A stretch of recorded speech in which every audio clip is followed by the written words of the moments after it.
नमस्कार, कांचन वर्ल्ड या चॅनलमध्ये आपलं स्वागत आहे. आज आपण बघणार आहोत नाचणीची भाकरी.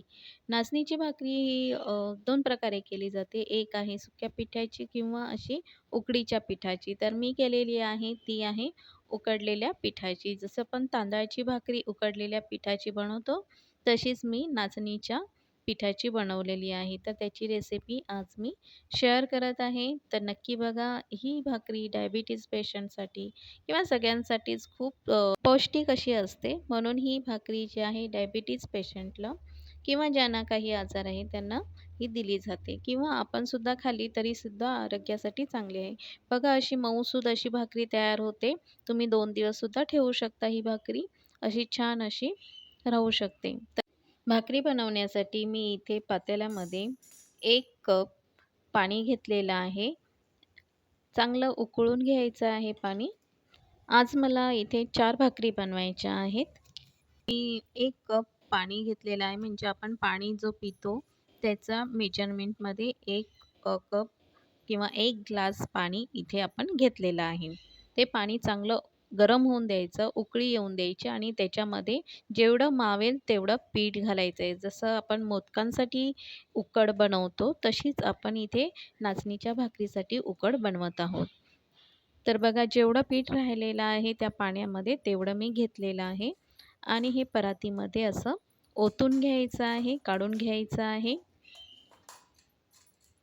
काढून घेतल्यानंतर थोडं-थोडं पाणी घालून आपण ते मळून घ्यायचं आहे. थोडंसं थंड झालं तरी हरकत नाही, पण गरम असतानाच पीठ मळून घ्यायचं आहे. अजिबात गुठळ्या वगैरे झाल्या नाही पाहिजेत, नाहीतर आपली भाकरी जी आहे त्याच्यामध्ये गुठळी दिसून येईल आणि भाकरी व्यवस्थित होणार नाही. म्हणून पीठ मळतानाच व्यवस्थित मळून घ्यायचं आहे.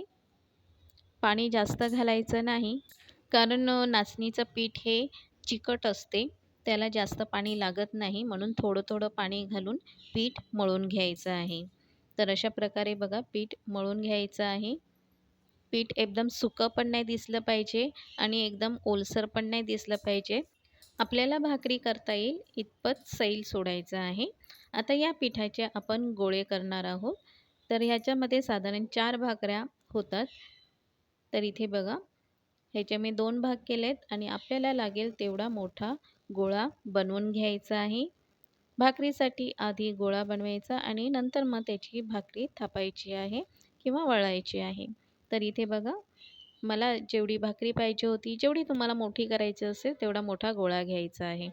तर मी अशाप्रमाणे एक छोटा गोळा घेतलेला आहे आणि पाणी लावून त्याला हे बघा अशा प्रकारे आपण एक मोठा गोळा त्याची पेंड तयार केलेली आहे. आता भाकरी थापायची आहे किंवा वळायची आहे.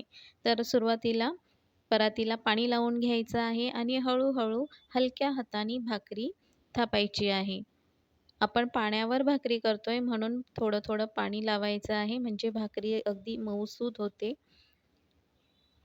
जशी-जशी भाकरी तुमची मोठी होईल तसं-तसं तुम्ही थोडं-थोडं पाणी लावून थापायची आहे. भाकरीची जी साईज आहे ती तुम्ही कितीही मोठी करू शकता आणि थोडीशी जाडसर ठेवायची. एकदम पातळ केली तर भाकरी तुटू शकते, मोडू शकते. म्हणून थोडीशी जाडसर ठेवायची आहे. तुम्हाला जेवढी मोठी करता येईल तेवढी करा, पण थोडीशी जाड ठेवायची आहे. इथे माझी भाकरी थापून झालेली आहे आणि सोबतच मी तवासुद्धा गरम करायला ठेवलेला आहे गॅसवर. सुरुवातीला हाय फ्लेमवर गॅस ठेवायचा आहे. तवा चांगला गरम होऊन द्यायचा आहे आणि मग त्यानंतरच भाकरी जी आहे ती तव्यावर घालायची आहे. तर इथे माझी भाकरी तयार झालेली आहे. इथे तवासुद्धा गरम झालेला आहे. तुम्ही कोणताही तवा वापरू शकता. फक्त फ्लेम जी आहे ती सुरुवातीला हाय ठेवायची आहे आणि मीडियम जेव्हा आपली भाकरी तयार होतील तेव्हा मीडियम ठेवायची आहे. तर एक साईड पूर्ण झाल्यानंतर पलटी मारून घ्यायची आहे. दुसरी बाजूसुद्धा चांगली भाजून घ्यायची आहे तव्यावर. हाय फ्लेमवरच भाजायची आहे भाकरी, म्हणजे छान अशी खरपूससुद्धा होते, नरमसुद्धा राहते. बघा आता ही भाकरी मस्त अशी फुगणार आहे आणि अशी फुगलेली जी भाकरी आहे ती खायला खूप छान लागते. तुम्ही कशासोबतसुद्धा ही भाकरी खाऊ शकता. सुकी भाजी, ओली भाजी, कशाचाही रस्सा असेल त्याच्याबरोबर ही भाकरी खूपच छान लागते आणि टिकायलासुद्धा ही 2 दिवस भाकरी छान राहते.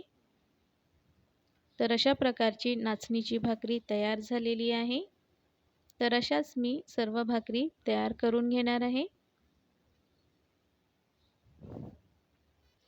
तर बघा इथे माझ्या सर्व भाकरी करून झालेल्या आहेत आणि भाकरी ज्या आहेत त्या खूप नरम होतात आणि ह्या 2 दिवस राहिल्या तरी कडक वगैरे होत नाही. छान अशा झाकून ठेवायच्या आहेत भांड्यामध्ये, तर 2 दिवस आरामात राहतात. आणि ह्या ज्या भाकरी आहेत त्या गरम खाण्यामध्ये खूप मजा आहे, म्हणजे छान लागतात त्या चवीला. कोणत्याही भाजीबरोबर खा, मच्छीबरोबर खा, कशाबरोबर पण तुम्ही खाऊ शकता. जर का तुम्हाला व्हिडिओ आवडले असेल तर लाईक करा, शेअर करा आणि नवीन असाल तर सबस्क्राईब करायला विसरू नका. आता भेटूया नवीन व्हिडिओमध्ये. तोपर्यंत नमस्कार.